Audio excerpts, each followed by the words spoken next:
good afternoon, good evening, wherever you are in whichever part of the world. Thank you for joining in on this, the second episode of Zoroastrian Conversations.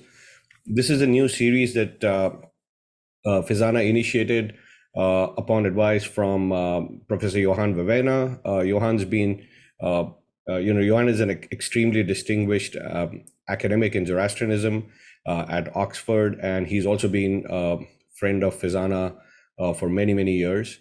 The idea of this series really is to, speak to, Yuhan would speak to other academics and find out more about them than just their studies. So, to kind of find the persona behind the academic.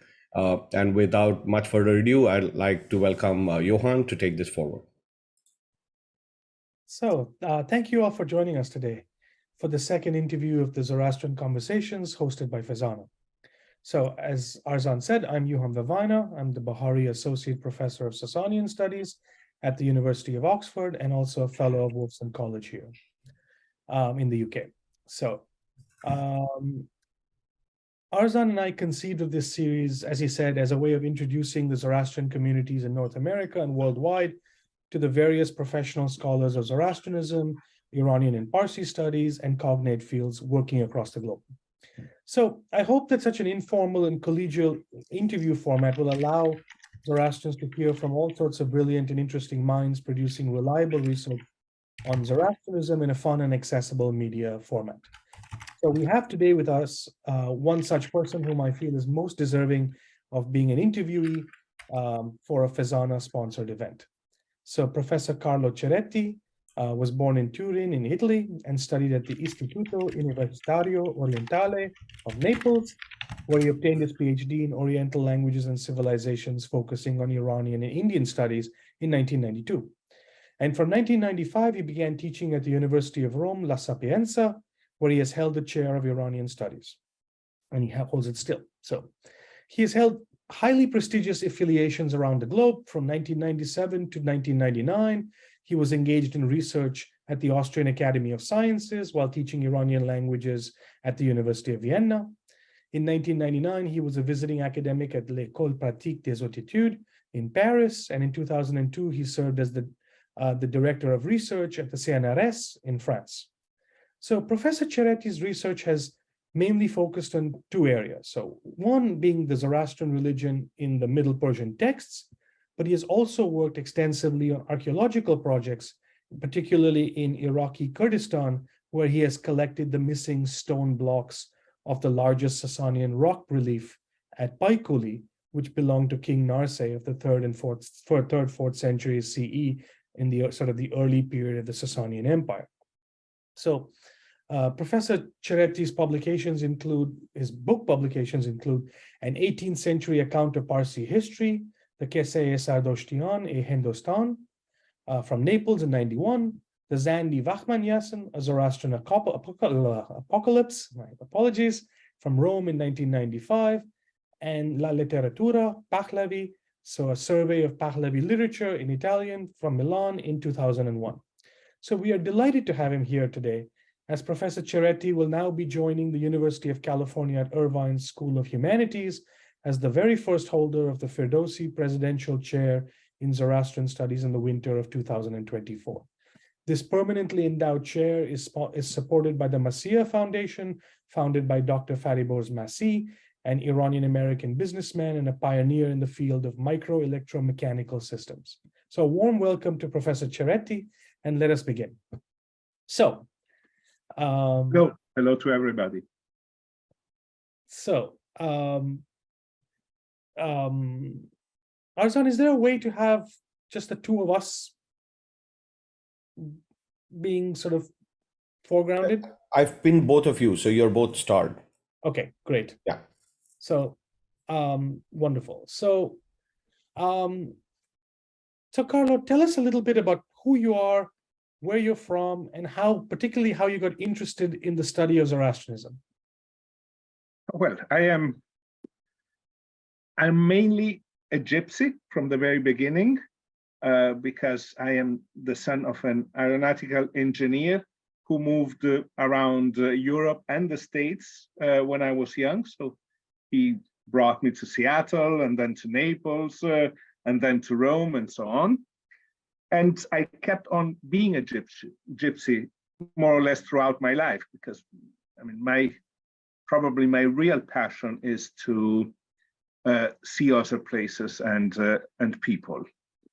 I got interested in Oriental studies in a very peculiar way, because at high school I loved literature, different kind of literature, mainly the French literature, 19th century, and also very much American, let's say, beat generation, from Kerouac, Ginsberg, Ferlinghetti, Corso, and so on, which meant also looking east.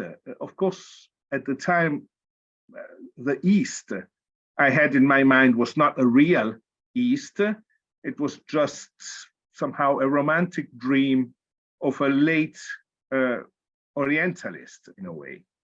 So it was nothing real. But this meant for me to sign up at the University of Naples L'Orientale, choosing Hindi and Persian. As a matter of fact, I mean, I chose Hindi as my first language, and then ended up studying Persian because I did not like the professor of Urdu. And I ended up studying ancient Iran because I did not like my professor of Sanskrit, who was very old-fashioned, to say the least. I mean, not to say a bit too right-wing for my taste, but he was really, okay, you come and Pitar is father and so on, which is okay. It's really very 19th century. Midway through my university, I met Gerardo Agnoli, and Gerardo that year was holding a course on Indo-European religion with a focus on Iran, mainly from a Dumasilian perspective, so comparative religion. So, Carlo, maybe tell people who Gerardo Agnoli was, because some of the people might not know. Gerardo Agnoli, well, he was probably the main, well, he was certainly the main Italian Iranist of his generation, which is, he was born in 1937, and also, I would say, a leading figure in Europe and in general in Iranian studies. He was among the founders of the Societas Iranologica Europea, and a person who mainly focused his work on two things.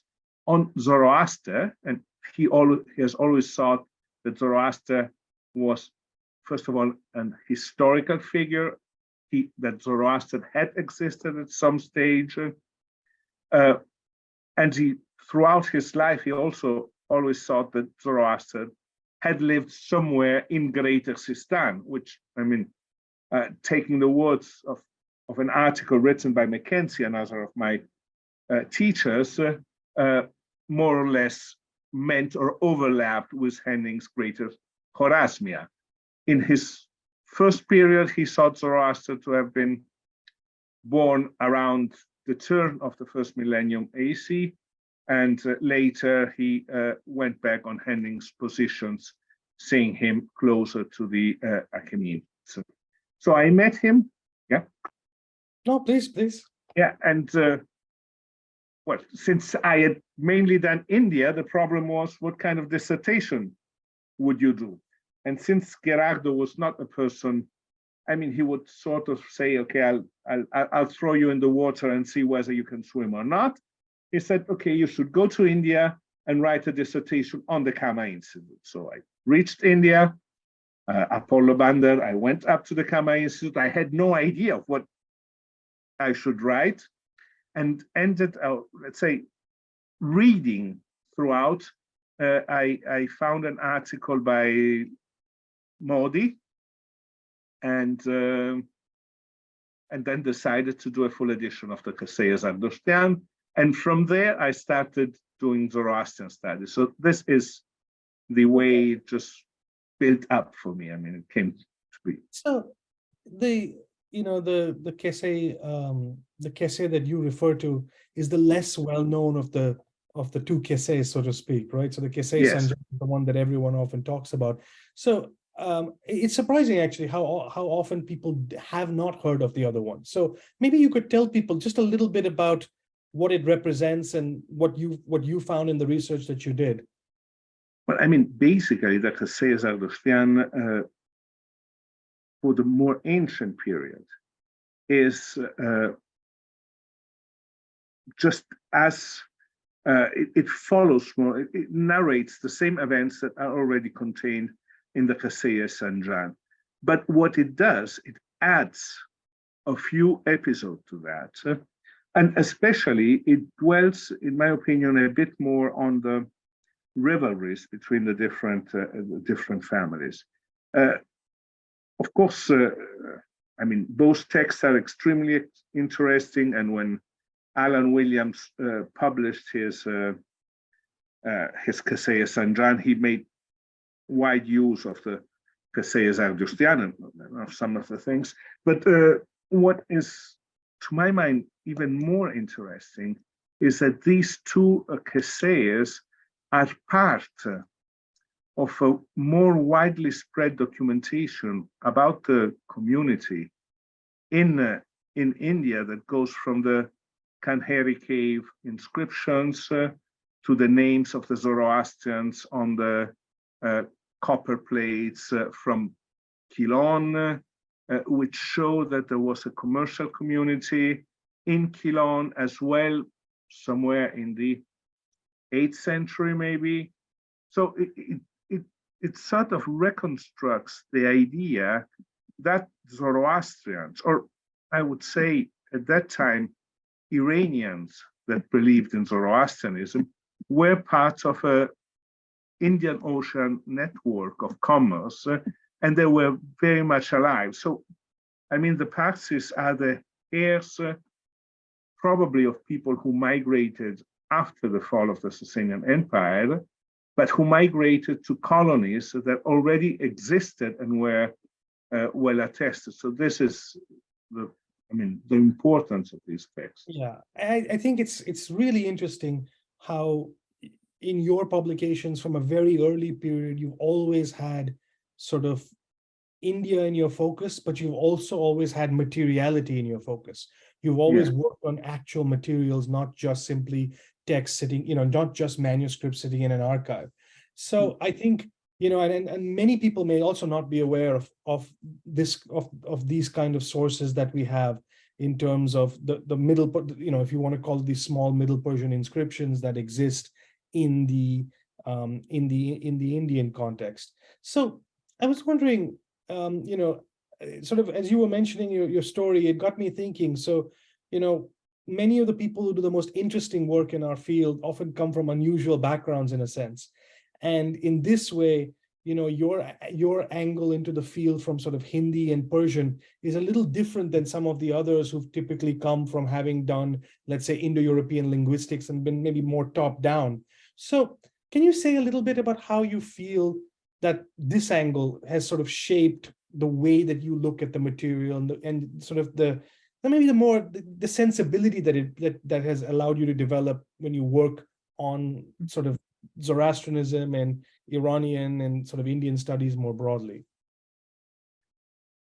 Well, I mean, I was lucky enough to meet a number of different persons. Some of them have now passed away. Some of them I learned to fully appreciate late. But if you take Helmut Humbach would be a representative of exactly what you're saying now. Indo-European studies, strong linguistics, philological approach of basically of the Hoffman school, even if Humbach was almost the same age and so on. But then I met him a couple of times in Bombay at the conferences organized by the Kama Oriental Institute, and you would see his sensibility toward the community, the needs of the community, the understanding by the community of their own faith. What I think, coming from more modern studies and having gone into say, Indo-European studies later, means to have the possibility to fully appreciate the later, mainly Persian, but also Arabic tradition about especially the Sasanian period. I mean, what is older than the Sasanian period is, I mean, the information about things before the Sasanian periods are often very weak, probably not as weak as some would want, but certainly weak. But for the latest period, which means, to my mind, also the period in which Zoroastrianism, as we know it today, blossomed, the information from this kind of sources are invaluable. I mean, they are just so important. I once wrote an article, ironically, for the Classical Bulletin, about a dream by a Sasanian general on the eve of the battle that he lost to the Arabs and which brought the empire to the end, trying to show how not the words, but the ideas contained were exactly the same as one would find in the let's say in the late Sasanian apocalyptic text. And for example, I mean, one often thinks of a break between pre-Islamic and Islamic Iran. One of the most beautiful, let's say, most interesting, most amazing experiences done while traveling in Iran, when I had the luck to be able to travel around Iran in my own car, so not being Iranian, was to go to the Albos Mountains and see and visit the inscriptions at Mileradekan, that is between Korkui in the eastern Albos. And you would see this tower with an inscription, obviously written by a person who himself consider himself a Muslim, but with a beautiful Middle Persian inscription, giving his genealogy, written in a Middle Persian that was on its way to become a, let's say in commerce, of a Kufic Middle Persian. So to see how continuity between the Sasanians and Islam is there. And as a matter of fact, probably there would be no Eastern Islam as we know it without the Sasanians. So it's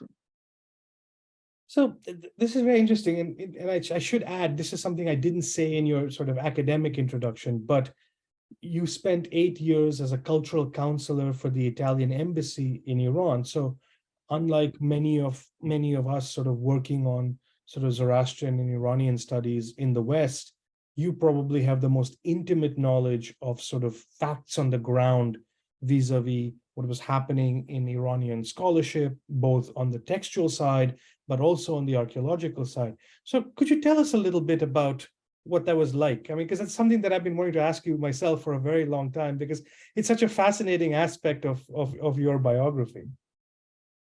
Well, I mean, I can start from telling you what Gerardo Agnoli told me when I accepted this post. He said, I don't see why you're going to Iran. There's nothing in it for you. Maybe you will learn some more new Persian. Which shows the difference between two generations of scholars and probably also, well, Gerardo came from classical studies, I come from Oriental studies. I mean, for me, it was two things. One that had started a bit earlier. I need to see the territory to understand things. I mean, for me, to understand why Narcé went to Paikuli, it is not enough to read his inscriptions, to look at photos, even photos from the sky, to look at a map. I need to be there and to see things, to travel through the passes. I even, at some stage, wanted to walk from Shahrazur to Paikuli over a few days to understand how it happened. And this is one part. The other part is to see how much there is in Iran which is known to the Iranians, I mean, to Iranian scholarship, and is not yet entirely known, at least in Europe. I mean, America is a bit different because a lot of scholars there read Persian or are Iranians themselves, and so it's a bit different. But, for example, one of the most important enterprises, the Siloge Numorum Sasani Doru, which was published in Vienna and so on. Perhaps The you should number, tell me what that is. yeah, sorry, right. I mean, Michael Alram, together with Rika Giselen, started a very important project publishing a catalog of all collections held in a few European museums, Berlin, Vienna, Paris, and so on. And then there is Yes, a and similar project for the Parthians. But I should add, I mean coins. I mean coins, yes. Yeah, coins. That's the point. That's what I meant, right? Yes, yes, yes. So, yeah, It's coins. yes.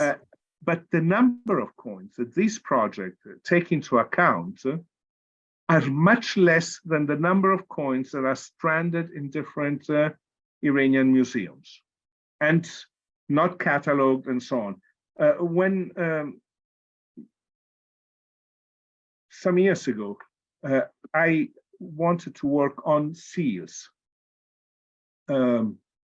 impressions of Sasanian seals, so to reconstruct somehow the administrative picture of the late Sasanian period.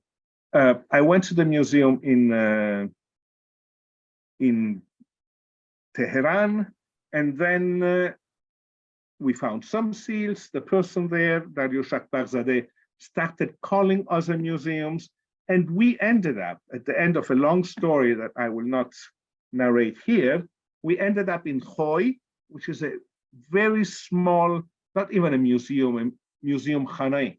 I mean, a Ganjine, a small collection, and we found the collection of seal impressions that was owned by one of the collectors of the Shah's period, who tried to send it abroad when he himself moved abroad, and they were caught on the border, and they were just left in a drawer in plastic bags, and no one would ever register them. So in Iran, though it very much has been done, there is still a huge amount of evidence to be collected. We have the feeling, for example, that the Persians did not write as much as the Romans. I'm talking about antiquity and late antiquity. But in fact, this depends on the fact that we have not properly excavated Sasanian cities. Bishapur, which has been excavated more than, for example, Firuzabad, has delivered a huge number of inscriptions that would help us in reconstructing, I mean, private inscription, what the religion was, what the belief was, from real coeval evidence. So this is huge. And the last thing, which was for me, let's say, what maybe the most precious, staying 8 years in Tehran and owning a Pajero car meant that I could travel to the Caucasus, I could drive from Tehran to Samarkand, I could drive all over Iran. So that was really something which I had never been able to do in India, because when I visited India, I was not, I was not rich enough to rent a car. Rich enough or brave enough? Yeah, no, brave enough. I even drove a motorcycle in Goa.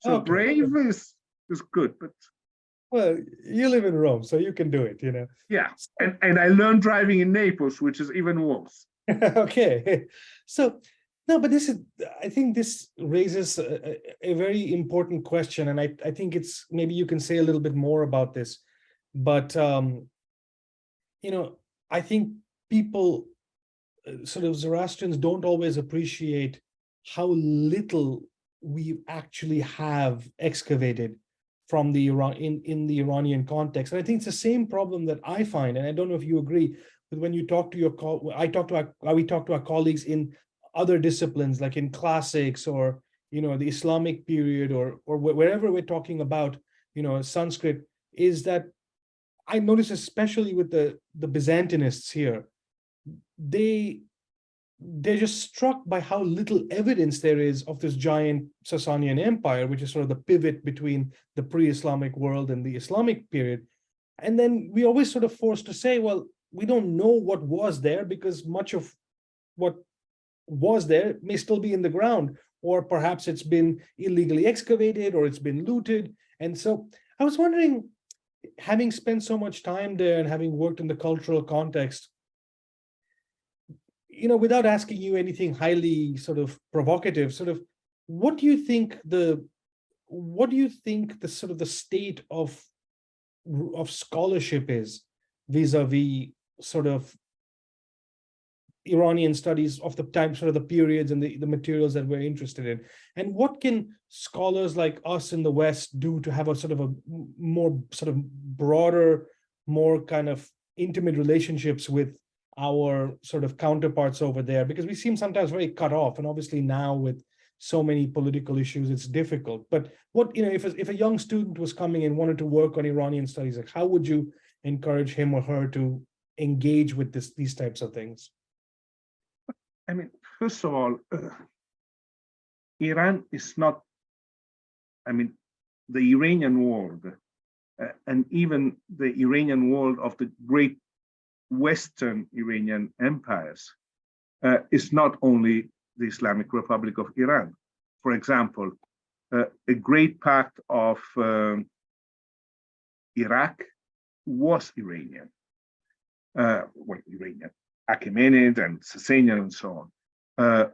The same is true for the Caucasus. The same is true for Eastern Anatolia to some extent, for some parts of Central Asia. So there could be a greater investment on trying to excavate centers even outside the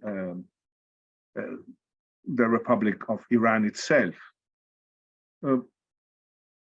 For what regards the relationship with Iran itself, as it is today, the last year has been more difficult, but before that, there have been a number of European teams working in Iran. In Persepolis was Cagliari, in Pasargad, the French, Sébastien Gondet and so on, Rocco Rante in Nishapur, so mainly on later stages. So it is possible to work in Iran. Of course, it may be less possible if you're American. That makes a difference, but still, it is possible. There is a generation of scholars in Iran that are very good. Archaeologists, but also linguists, students of religion and so on. So things have changed very much since maybe 20 years ago. And of course, there is possibility of working around Iran with limitations. Up to the end of Saddam Hussein's years, except for very few sites, the archaeological map of Iraq showed a number of sites going up to the Assyrian period and then Islamic. You said, well, why? But that was part of the ideology of Saddam Hussein. Now, in Iraqi Kurdistan, there are a few projects focusing on the Sasanian or Achaemenid period, but of course, the problem is that there are fewer archaeologists working on these periods. So-called Near Eastern archaeologists will mainly work on Mesopotamia and maybe the Achaemenians, but the rest is late, it's not interesting, there's no school.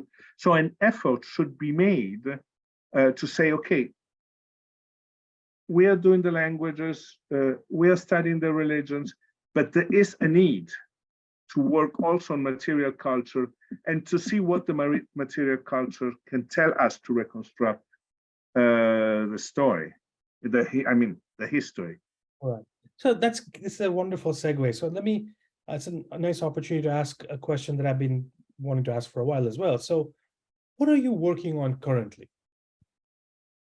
I am working, let's say, my main project now is Paikuli, which I hope will be, at least the part on the ground will be finished by, let's say, in September. We're going down 1 month and we should do the last things. I must say, I thought the same 1 year ago.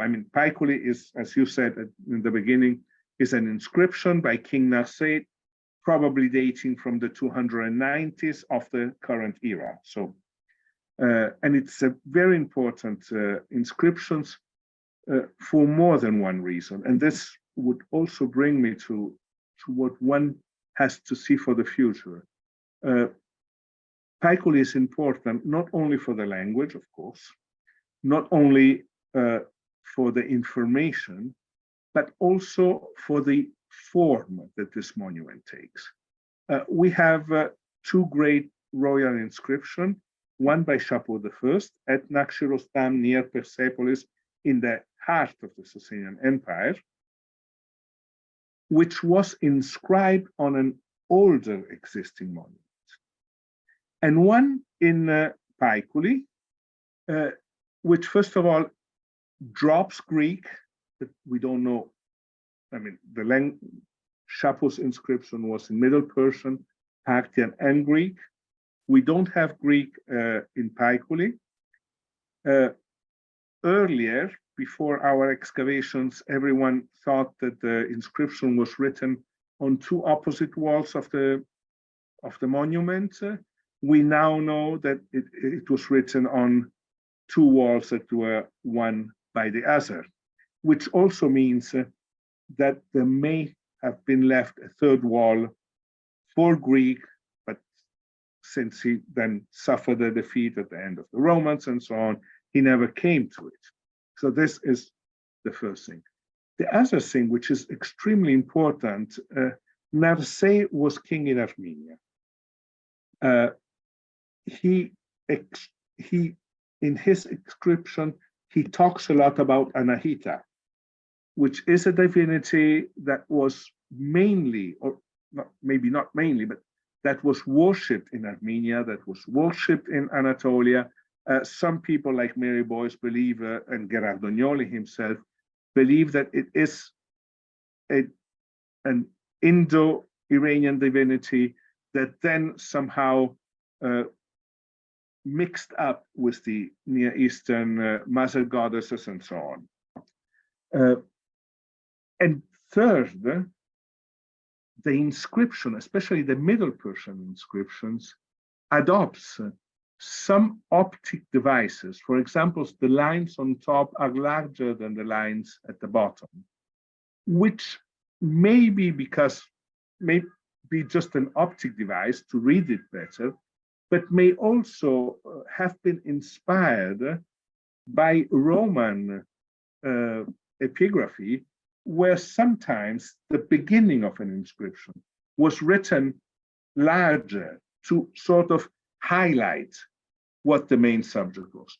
So, why is this so interesting? Because it leads me, or at least it allows me to say that probably also for Middle Iranian philology, we should start thinking.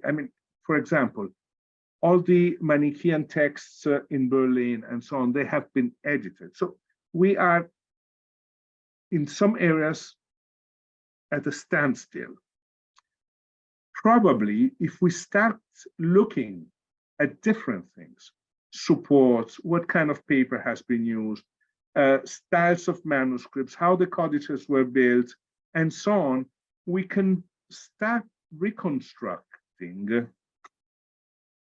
let's say, the panorama of the Iranian or Middle Iranian or Zoroastrian written culture, which is basically what Kantera is doing for Avestan and so on, but moved more to the side of Middle Persian and New Persian. Okay, I mean, that makes a lot of sense. And I think it's also, one of the things that always happens in our fields is because we're relatively a few number of people. And as we know, we have major political issues in terms of access and also just funding in general, even if you get the access, the field is a bit imbalanced in places. So we know lots of, relatively speaking, we know a lot of things about some eras, less about others, more about some media, less for others. So we know, things like coins and seals are mobile. So there's so many of them are internationally found that we actually know a lot more than we do about, let's say, the fixed inscriptions where we haven't been able to go and study them. And I think that's what makes your work at Paikuli so important, and because it's a fundamental project in that sense. And maybe, I know what it is, but perhaps for the audience and people listening, tell them a little bit about the materiality of the Paikuli, the fact of the various blocks and such, because this is quite interesting. Most of us, we think of an inscription, it's on the rock and it's stable, whereas this is something different. No, I mean, what we have in Paikuli now, I mean, what stood in Paikuli at the time of Narseh was a tower that Herzfeld has reconstructed as a tower with 4 high relief busts of the sovereign himself and the 2 inscriptions. Merlons on top, semi-columns, according to Herzfeld's most recent reconstructions, only on one side. What we know now is that the inscription was on 2 walls, one by the other. The semi-columns were on all the 4 corners, and we had some kind of podium. The tower itself was built with an inner core of cement and an outer wall made by blocks. Let's say a standard block would be about 1 meter by 40, 50 in height, and held together with metal graphs, keeping them together. What happened at some time, an earthquake, human work or something, the whole thing fell apart. And when Herzfeld went there, and this is in a way interesting because it shows how for a long period of time, archaeologists and philologists have not spoken one to the other. Then Herzfeld went there. He went there in 3 trips and documented the inscription. But each trip, he was there maybe 3 days. And then he wrote, I see the Kurds camping on the hill, and I am afraid, so I have to go away. They will rob me, and so on. He published, thanks to parsimony, he published a huge volume with plates, 50 plates, which was impossible to use. As a matter of fact, Henning, in an article, said, I'll never deal with this inscription again. You cannot deal with it because the way Herzfeld has published it make it impossible unless you own a castle, which was not his case. Then came a student of Humbach, Volker Popp, and photographed a new block. Humbach decided to, let's say, to republish Paikuli and called upon Otto Scherwo. They republished Paikuli, but neither of the two ever thought about going to Paikuli. So what happened in 2006? That is immediately after the war that removed Saddam Hussein. I flew to Slemani in a period where you still had the army on the ground and went to Paikuli. The first thing I met with 2 persons, Kak Kamal and Kak Hashem, And Kak Hashem, who was the head of the museum, kept me 1 year drinking tea, not continuously, but I mean, in a number of trips, because before he even allowed me to travel to Paikuli, or to show me the deposits of the museums. And then we started from there and recovered more or less 40 extra blocks up to now. And probably a few more are there to be recovered in the September season. So it shows how such evidence in the Middle East has to be tackled by teams, including archaeologists, philologists, epigraphists, and so on. I mean, that's clearly the case in Paikuli. Okay, I mean, it sort of raises this basic point that also not only are you doing fundamental research, but you're also working with other people. And I think this is something that is often lost on sort of the non-academic side, that we all, in a sense, have to work together to get the best possible results. And we often land up relying on a lot of people that don't get the kind of credit because we see them, they're in some other part of the world. They don't make the sort of the main line of the research that we publish.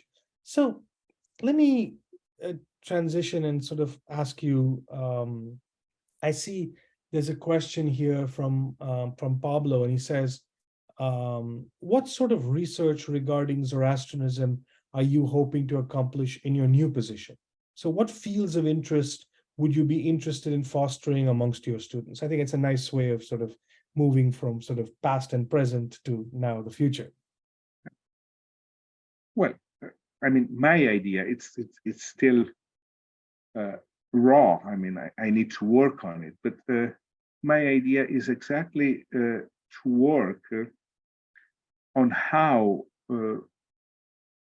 starting with the beginning of the Sasanian period and ending, let's say, before, I won't say British rulers, but let's say before the East India Company came to India, trying to show how the Zoroastrian culture, including Zoroastrian books, but not limited to Zoroastrian books, the Zoroastrian culture and community spread and existed and survived and adapted and mingled with the new political powers. So this is what I would like very much to do in the next years of my research, which is not easy, and I mean, very much will depend on how many people are interested, because of course there are areas that I do not master, for example, Gujarati, that are areas that need to be, like the Rivayats, that need to be studied in detail and can only, I mean, and they need people who are willing to write a dissertation on them or some aspects of them, which also means that whoever does so has to have a very sound command over New Persian, because, I mean, the Rivayats are in New Persian with additional difficulties because they are specific. And also, somehow in the same logic, I would also like to tackle more systematically Pasand, the uses of Pasand, let's say true Pasand, like the Shkangumanik Vizar, and some Pasand which is less, well, true is not maybe the, I mean, older Pasand and newer Pasand and so on. So maybe, yeah, so perhaps, again, Pasand is one of those things where in my family, people have a lot of misconceptions about what some people think Pasand is a language, some people think Pasand is a script, some people think Pasand is a sort of a stage of these languages. So when you mentioned Pasand, what if you had to explain it to your students, or you're explaining it to us here, how would you sort of gloss it? I mean, Pasand basically is Middle Persian, or late Middle Persian transcribed into Avestan script. Now the question is, what is Middle Persian? Going back to the inscription at Mille-Radecan, it is an inscription written at the beginning of the 11th century, more or less the same time in which Ferdowsi wrote the Shahnameh. The person writing this inscription was not thinking, I'm writing Middle Persian, New Persian, or something. He was basically writing his own language. And his own language at that stage already had a number of Arabic loanwords. So it would qualify as New Persian in a way. But then if you follow Henning, and I still follow Henning for many things, when he said, well, the unity of Middle Iranian is the script, then you have to consider it at least halfway. Now, Pasand, I mean, in some of the Pasand manuscripts, you find forms that are dialectical forms of early New Persian, like the Bahot that you find then in the Quranic codes and so on. So all this probably would enable us to have enough information, also from a linguistic point of view, to understand where the different texts were written. So, okay, it's not a stage of a language for certain. It is a way of writing, let's say, the exegetical or sacred text of the Zoroastrianism in a more comprehensible ways for persons who had difficulties, basically, in reading Middle Persian, because Middle Persian is difficult in itself. So, in many ways, what you're talking about, one could classify as sort of post-classical Zoroastrianism. You know, we tend to think of the sort of the high point of Zoroastrianism in terms of having imperial power backing it into the Sasanian period. And then essentially in the sort of the, if we want to call it the Islamic sort of moment onwards, you have a religion that is massively minoritizing until you get to the present where you have, you know, we're talking about thousands of people and not, you know, tens of millions of people.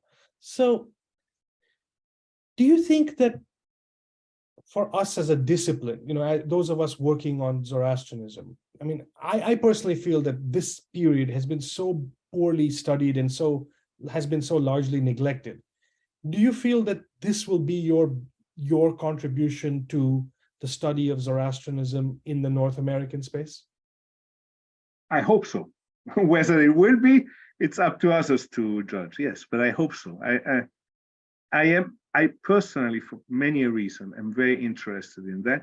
And in a way, I mean, the works that have been done on the Avesta recently show us, from Kellen's onwards, Kellen's, Cantera, Almutins, show us that, I mean, what we see in the Avesta, not the contents, not the Gata, but the form that it has taken is a form that goes back at best to the early Islamic period, but probably even much later. I mean, in the form that we have today. Yes.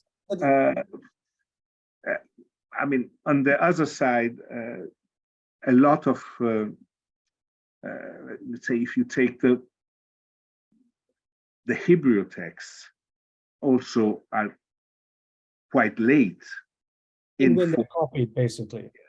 I mean, it's the same in the form that they reached. So it's the same for the Vedic manuscripts. You know, the Vedic manuscripts, the material goes back deep into the 2nd millennium BCE, but the actual materiality of what we have, you know, these Kashmiri manuscripts for the Vedas are, you know, quite late. They're more or less contemporaneous with the Avestan manuscripts that we get from Cambay and Kanheri, and so from Cambay and Baruch and things like that. And then also, what's fascinating, and you know, Alberto has talked about this, and Almut, and so many people have, you know, that the manuscripts the way that they were produced, who produced them, the patrons who paid for them. These are all the kind of things that have become much more interesting in our field than it had been, say, 15, 20 years ago. So there really is what's nice about this, the development and the study of Zoroastrianism is we've become much more sensitive to, let's call it the social materiality and production of, let's say, Zoroastrian knowledge done in the pre-modern period. And I think that makes it quite, from my perspective, extremely exciting. I mean, much of, if I was a student, if I was starting now, what you would tell me is exactly what I would have done if I could have done it when I started working on this material in the late 90s. But it wasn't possible. There really wasn't any place to go to really work on this, on sort of that period of the study of Zoroastrianism. So this is very exciting. And I think what's nice about it also from my perspective is when you look at your profile and your interests, they really, in a sense, have sort of relatively equal weighting between, say, the Iranian Zoroastrians and the Iranian experience and the Parsis and the Indian experience. And I think that's what gives it a very, very unique, in that sense, you have a very unique profile, because most of everyone is very skewed one way or the other in that sense. So I think that's going to be a highly sort of exciting thing. And I think, UC Irvine will now have, the strongest complement of scholars connected with the ancient Iranian and Zoroastrian world with Touresh Daryai, with Matthew Canepa, and now with yourself. So you have a historian, you have an art historian, and you have a sort of an epigrapher, a philologist, so an archaeologist. So there's a lot of things that sort of come into the mix now. So that's really great. So I think at this point we can sort of turn to some questions, because we should be winding down soon. So perhaps I'll just ask if, let me see, are there any questions here that I would like to ask? Okay, so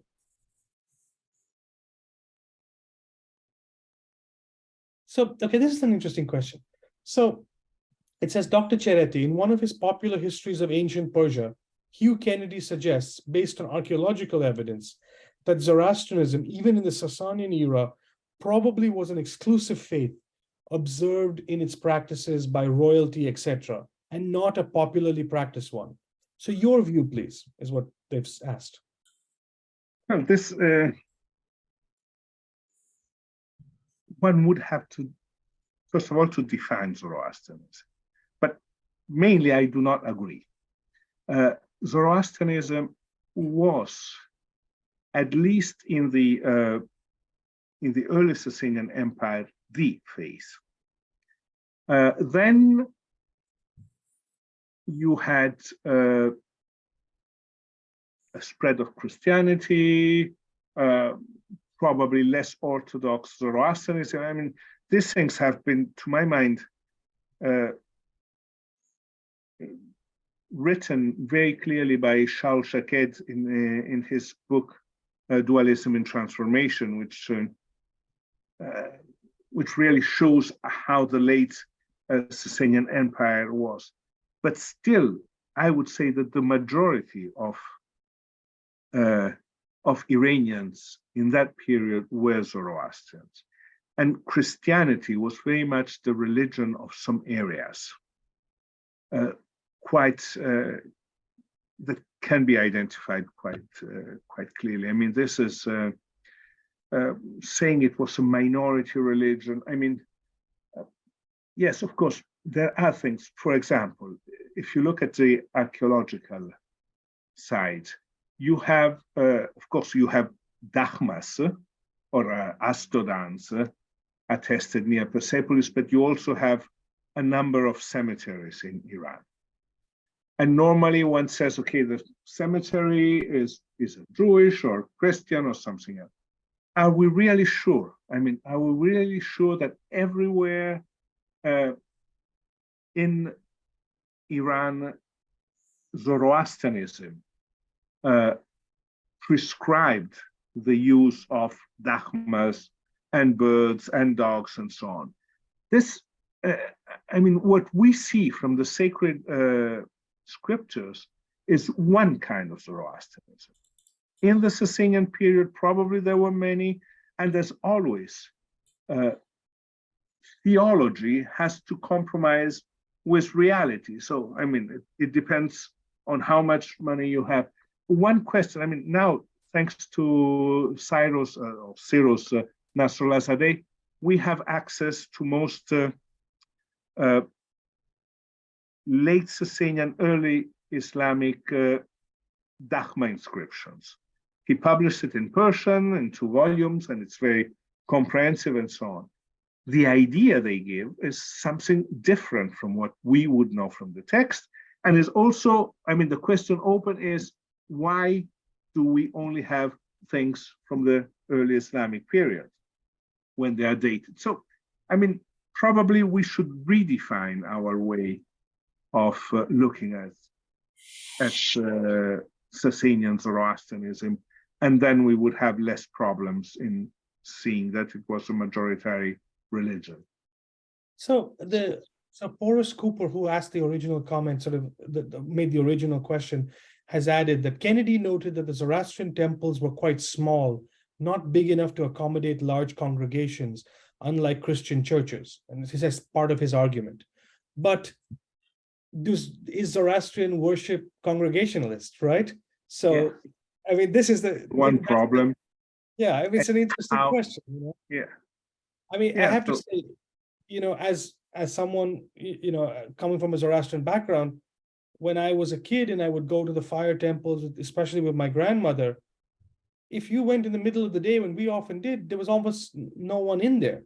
But that doesn't say anything about necessarily, so, you know, my lived experience is real, but it doesn't say anything about the actual sort of history of at the time that these particular structures were built. So I think that's also something that we have to sort of take into account when we're looking at this material. And then I think it always comes back to this basic issue of, you know, the materiality that survives is always going to be most, well, you know, survivorship bias is such that it's the prestige architectural objects and architectural sites that will survive longer than something that may be, for example, more commonly used, but then is perhaps based on wood, or perhaps is taken apart or repurposed. So there's a lot of, I mean, I think you would agree there are a lot of variables that go into examining this particular question. And also, once again, archaeological evidence is limited. I mean, now Khaniki Labaf Meisam is excavating in eastern Iran and what he believes to be a temple. Another one has been identified maybe in near Kermanshah in Ger Palang. But we are not, I mean, the great temples are still waiting, except for, of course, Takht Suleiman, are still waiting to be excavated. So we are not really certain about what it was and what the complexive structure was. I mean, think of the temple of Anahita at Istakhl, which may have been at Nakhchirostam. What was it? How did it work? Around the Kaaba Zardosht, I mean, the tower, the Achaemenid tower, you have a large number of structures that have been then demolished, studied and not studied. I mean, Canepa speaks about them a bit. So, I mean, once again, I mean, we need to have evidence from the ground and then discuss these aspects. So, we have a couple more interesting questions. So, Charles Howley, former student of mine, asks, thank you so much for a fascinating talk. Does the 11th century CE does the 11th century CE Middle Persian inscription still use areomeograms? Yes, it does, but it also uses Arabic words. So, I mean, there are Arabic loan words, for example. I think Amir al-Momenin is found in it. while a century before the same term was translated. So, I mean, you see how similarly there are some inscriptions, for example, at Kamfiruz in more or less on the border between Esfahan province and Pars, where you have the text in Middle Persian. There are funerary inscriptions. The text is in Middle Persian. So one would think that it was the grave of a Zoroastrian, or the grave, I mean the resting place of a Zoroastrian, but then it has something ending with, in Arabic script, ending with Rahmatullah, which sort of points in a different direction. So, I mean, yes, it was still used with Aryamograms, but the persons who wrote it at that time thought that it was the best way to write Persian, whatever it was. So we have another question, which is sort of something that I think is worth raising again. Dr. Cereti, so this is from Pablo again. Dr. Cereti, when looking at the state of Zoroastrian studies globally nowadays, I have a few questions. What research by specific scholars out there do you find the most innovative and enthralling? Where do you see the future of the field going? And he says, in my opinion, there seems to be a heavy focus on ancient Zoroastrianism and less on modern studies. Could that possibly be changing anytime soon? So let's start with the first one. Who do you think is the best? No, who's the material whose work do you find interesting, exciting, or new things that you see coming along that really kind of capture your imagination? On Zoroastrianism, I think now main two research groups that are active are in Berlin and London. So that is Almut Hintze in London and Alberto Cantera in Berlin.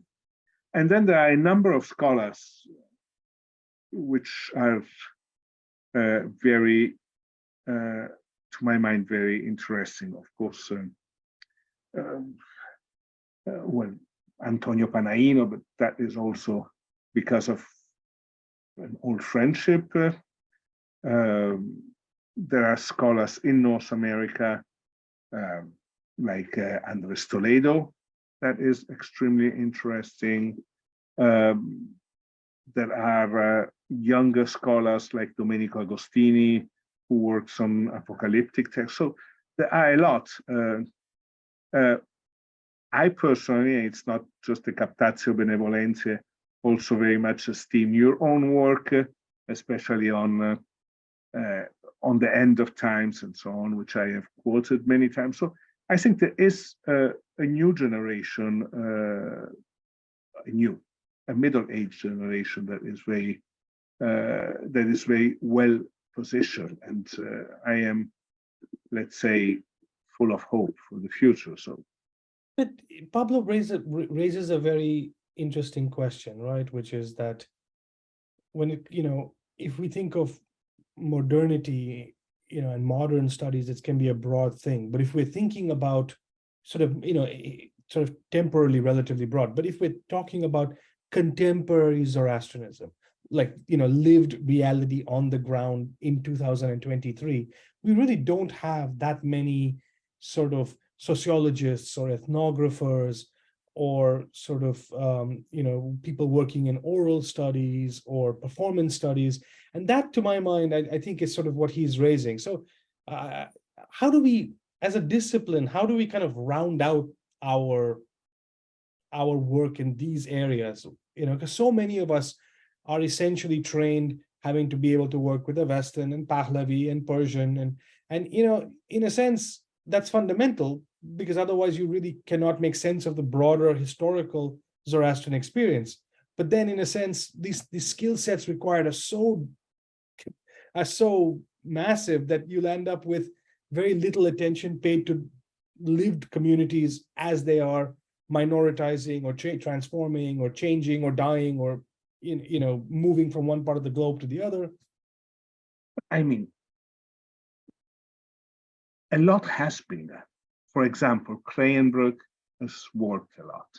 Of course. The work by Mary Boyce in Iran is extremely precious. One may say that she did not have the right methodology. She was not trained to be an anthropologist or a sociologist and so on, but she preserves information that would have been lost otherwise. Some anthropologists have given dissertations about the community. Of course, it's not, there's Mariano Enriquello's work, there's all, I mean, in Almut Hinz's project, there is a big component on contemporary community. Michael Stausberg has done a lot on contemporary Zoroastrian community.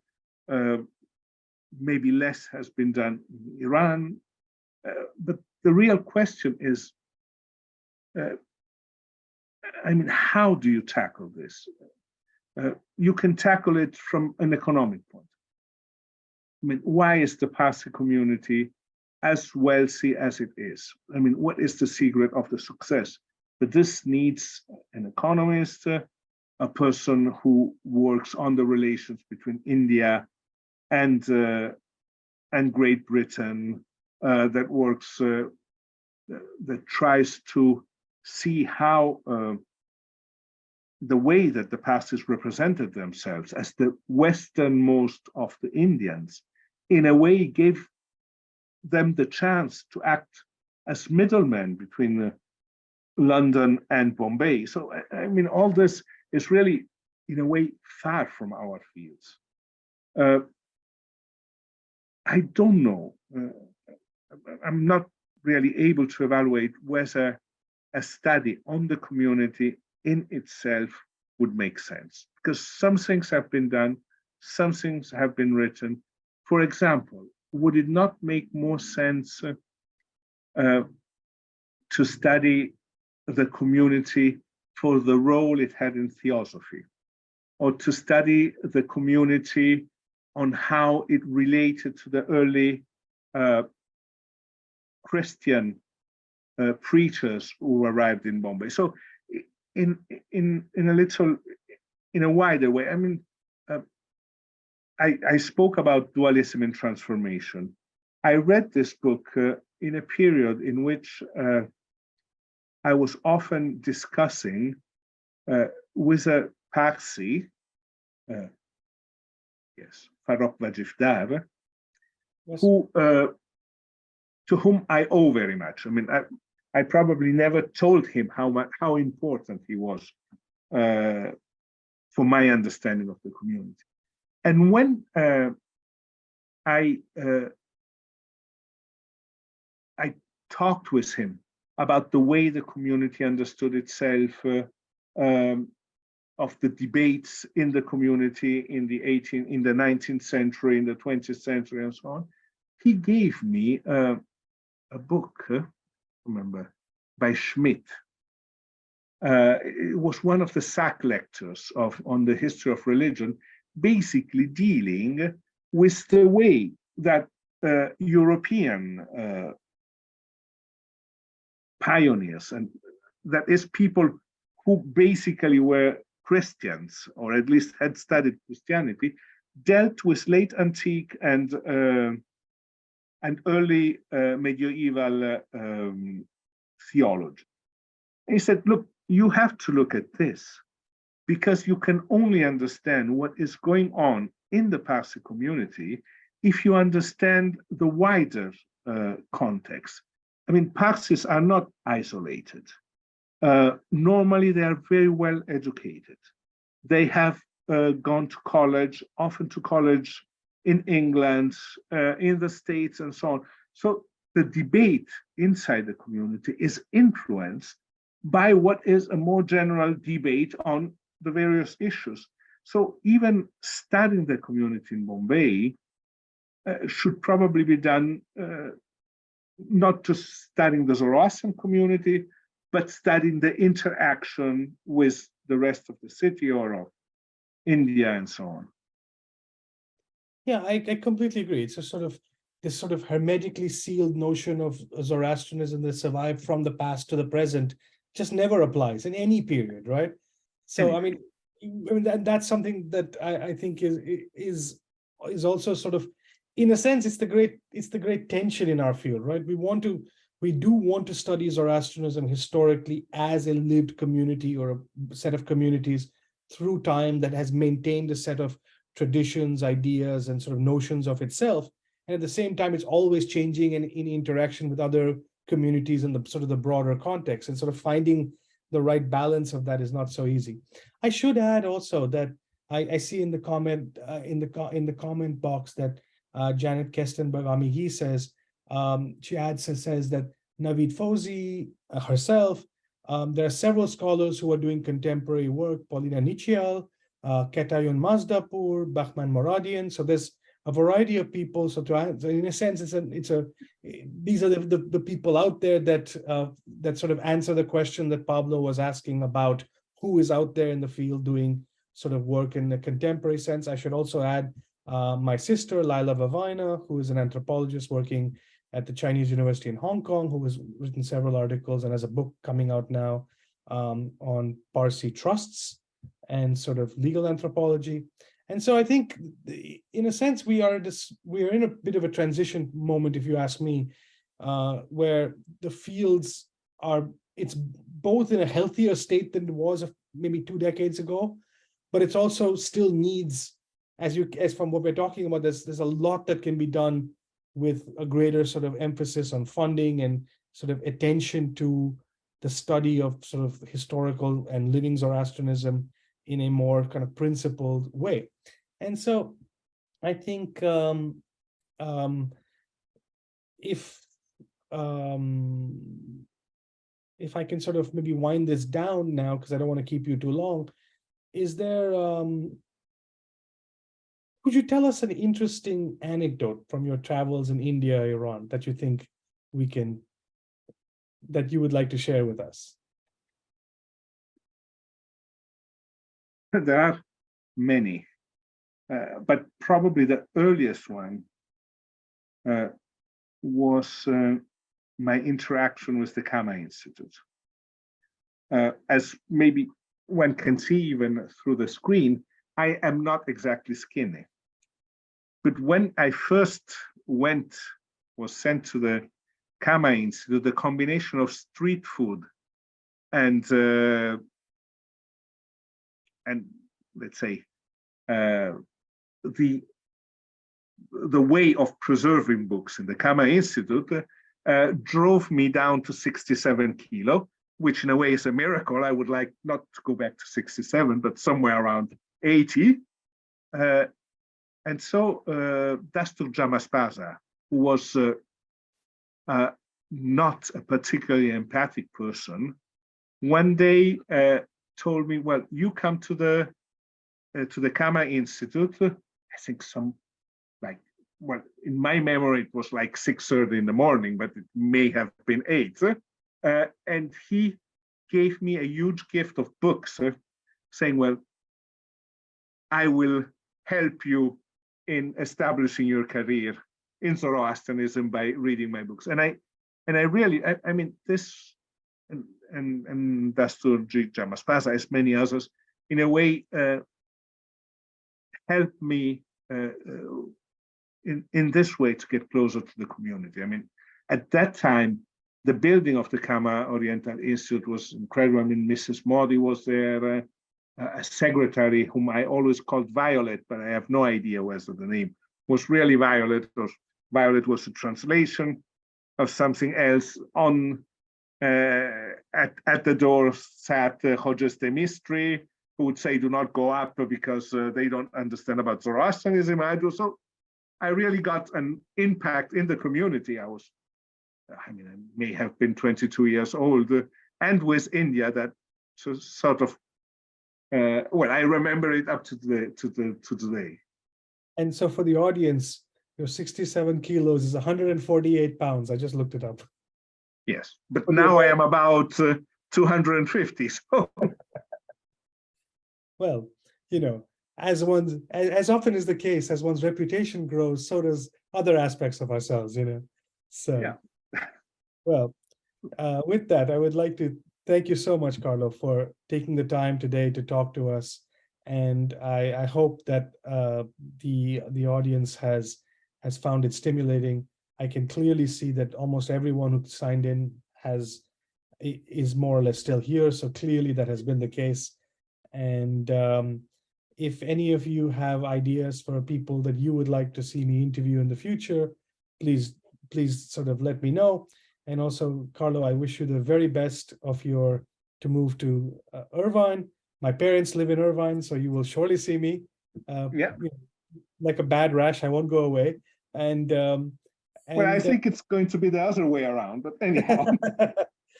and I think, I think it's a really exciting moment in the development of the Zoroastrian community in North America. It's in a very robust state in many ways. The youth have become very interested in their heritage and the history. And I should also add that Arzan Wadia has done just a wonderful job with making the community a more engaged, digitally savvy group of people. And sometimes it's the right person comes along at the right moment, and especially with the pandemic situation where all of us were so isolated, an opportunity to have these kind of opportunities and talks and lectures. I mean, I think we should all be very, very thankful for that. So. Well, I mean, thank you very much, Yuhan. Thank you very much, Arzan. I hope not to have put anyone to sleep, but we'll see. Thank you very much, everybody. Yuhan, thank you for the shout out. And as you know, it takes a village to kind of make things happen. And I think we are very, very lucky in North America to have everybody. And I think we are at this amazing transitional stage where we have the founding generation to guide us, and then we have the future generation already kind of getting in line and getting ready to take on the responsibility. So it's fun to see this happen. Through these kind of conversations, we hope that more and more people get inspired in academia, in understanding what you guys do, and then all of us, through whatever we can do, spread the word, contribute, financially, whatever, to make these things happen. So Professor Cereti, I also welcome you. It's great to have now 2 chairs of that are focused on Zoroastrian studies within North America. At the start of the pandemic, we didn't have either one of them. So it's great beginnings, and just to see all of the other amazing folks who are here on this call. Thank you very much for joining in, and we shall continue this series with another conversation coming up in fall. So stay tuned, and thank you very much, and have a very happy rest of the summer to all of you. Thank you. Thank you, everybody. Thank you.